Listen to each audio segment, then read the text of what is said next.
the midnight receipt with my name and his signature. The receipt lay face down on the kitchen counter, which is how people arrange accidents. The thermal paper had curled like a leaf. The edges smelled faintly of citrus and a nervous bartender. When I turned it over, my own name blinked up at me from the line that should have said total, 4 EMMETT. Under it, a timestamp that liked itself, 12:07. The line for signature held a flourish I knew as well as my own mouth. Julian's. He said he was at a late donor dinner again. He had come home with the cedar on his coat and the quiet of men who are good at arranging rooms. He had kissed my neck and missed, half an inch to the left, the muscle that answers without asking my permission. We have been together 5 years. I fix signs, the brush, the gold, the way an O obeys when you offer it air instead of shine. He designs exhibitions, convinces walls to be kind. We keep the good bowls within reach. We pour 2 glasses of water before the sentence that changes a day. The receipt had a note written in the back margin, squeezed into the white where lists try to be private. If you still want the truth, 10 a.m., Skylark Hotel, Suite 1518. The initial wrote itself like it owned time. I walked because trains add strangers to an already crowded confession. The Skylark's lobby prefers to be a lesson in volume. I asked the elevator for the 15th floor like I was applying for something I might not be hired to do. The hallway smelled of carpet trying to pretend feet don't confess, and of cedar lining everything that wants to be forgiven in the morning. Suite 1518 had been left on the latch the way some sentences are left unfinished so they can claim to be interrupted. I knocked anyway. Raphael opened the door with the chain on. His hands were in his pockets. His shirt was unbuttoned 2 down, the invitation and the apology. He is taller than I remember from openings. His hair is the kind of disobedient that photographs well. He smelled like cedar, and an evening approaching the end of its performance a beat too late. "You came," he said.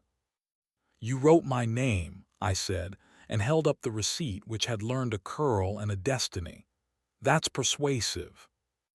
He threw the chain with the casualness of someone who knows what doors cost. The suite didn't look staged. The curtains were open because even rooms with beds know the city wants to be prosecutor. 2 glasses sat on the table, one with the ghost of lip where care had lost a habit. A jacket I knew the shape of lay on a chair shaped like someone's vision of taste. I rested my hand on its back for a second and saw our hallway, our dresser, the place where my mouth lives. "I invited you," Raphael said, "because he would have tried to end this politely, and I'm bored of men staging accuracy. And because last month I watched you letter the word open without asking it to perform worship, and I thought, this is a man who would rather be tired than dishonest." 8 months, I asked. The concrete in my voice surprised me by not breaking. He swallowed. My throat answered, which is a humiliation I've decided to forgive skin for. 8 months, he said. It started with rain and an elevator and a lobby that sells permission. It got worse when he started sending me pictures of your breakfast with punchlines attached. It got better briefly when I tried to end it twice. He replied with a paragraph that I wish I didn't respect. He stepped closer and stopped where breath has jurisdiction. He lifted his hand toward my neck and held it an inch away. The inch was obscene. Heat became a pedagogue. My ethics sat in the corner and counted to 10 while my mouth considered treason. He lowered his hand in a straight line and didn't pretend to be proud of it. The most erotic thing in the room was that he didn't make a souvenir of me.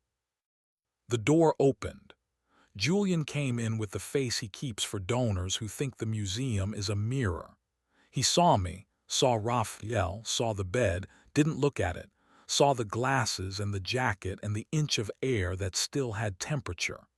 He closed the door quietly, which is the volume you owe a hinge and a man you haven't yet lost.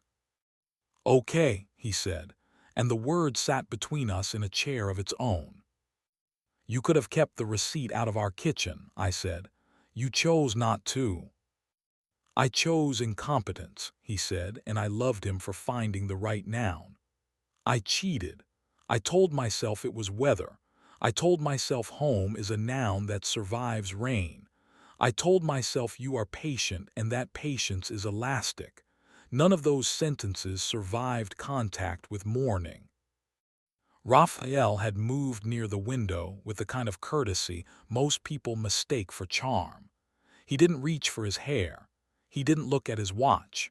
He let the room register that 3 men can be adults in a place built for finales. "What do you want me to do?" Julian asked me.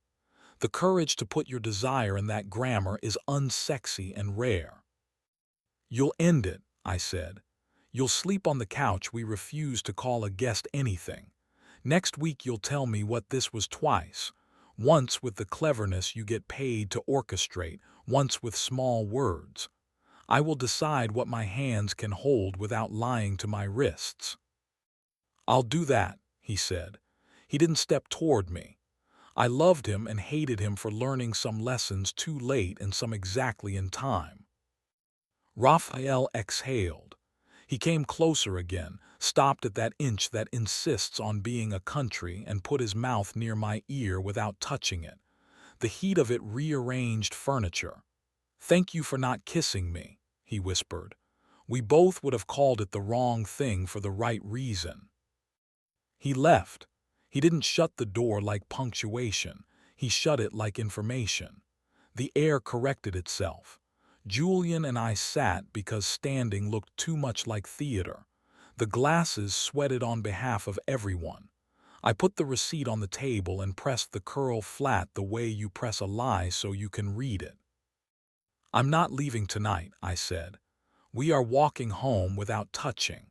We are waiting at crosswalks because old knees and stupid nights both deserve seconds. You are sleeping on the couch. In the morning, you are ending this without making him feel educational. Then you will tell me small words. Then we will see." He nodded. He is excellent at nodding when language fails. The elevator carried us down like it wasn't sure it believed in gravity. We didn't touch in the lobby. Outside, the city remembered what it owes to air. He reached an instinct when a cab nosed too close to my knee and stopped before his hand landed, and I hated that restraint for being porn and salvation at once. He slept on the couch with the care of a person who understands blankets don't absolve, but they can rehearse mercy.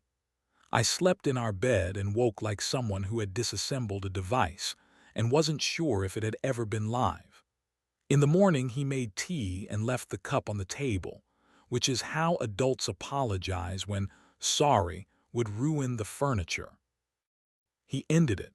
He stood in a lobby that sells permission and told a man who knows his own mouth that beauty isn't policy.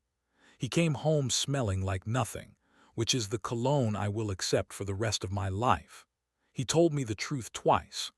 The small language version hurt in a way I already know how to carry. He said, "I wanted applause from someone who hadn't seen me be kind at 7 a.m. He said, "I confused electricity with architecture." He said, "I can be one person if you stand near me without doing my job for me." I let him. That is the part people skip because it sells fewer endings. He slept on the couch for 6 nights. On the 7th, I told him to come to bed, and we practiced lazy precision until both of us remembered how adult desire feels when it isn't attempting to audition for memory. He learned my mouth again like someone who reads old notes and writes better ones in the margins. Erotic is not a command. It is compliance you volunteer after choosing. Raphael texted one line 2 days later. "Thank you for letting me tell the truth with the lights on." I wrote back, "Try it first next time." He didn't reply, which was the second best thing he did. Work did not become noble. It remained exact. I painted open for a bar that wanted mirrors and gave them air. The owner framed the space with 2 ferns like someone who had been talked into wisdom. I repaired the gild on an old butcher's sign and left the scratch where the letter E had been impatient in 1978 because honesty sometimes looks like a scar. I tuned a guitar for a teenager who wanted his song to sound like it could survive criticism, and handed him the wrench while he learned not to be careless.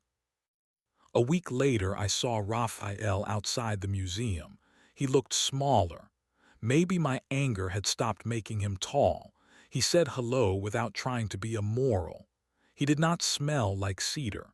We stood under the awning and let weather be weather. He left because he had somewhere decent to be. Here is the thing you are meant to lie about. I wanted him. I wanted the heat of his breath and the patient inch of his hand. I wanted the city refusing to be complicit and us refusing to be stupid and the lazy precision of my mouth doing something foolish on purpose. I wanted all of that and I didn't take it. Wanting is not a command. Desire is not policy. Bodies vote. Ethics count. If another receipt curls on our counter with my name where math belongs, I will bring water. I will sit where the exit is obvious and not call that cowardice. If a hand reaches for my neck, I will remember what consent means when nobody is watching. I will choose verbs that keep mornings possible instead of adjectives that flatter the night. And when I paint letters on glass and leave deliberate space around them, I will think about the hour we decided to make room for repair in a suite meant for spectacle. And I will call that deliberate air the most difficult thing I know how to make, and the one that still holds in daylight.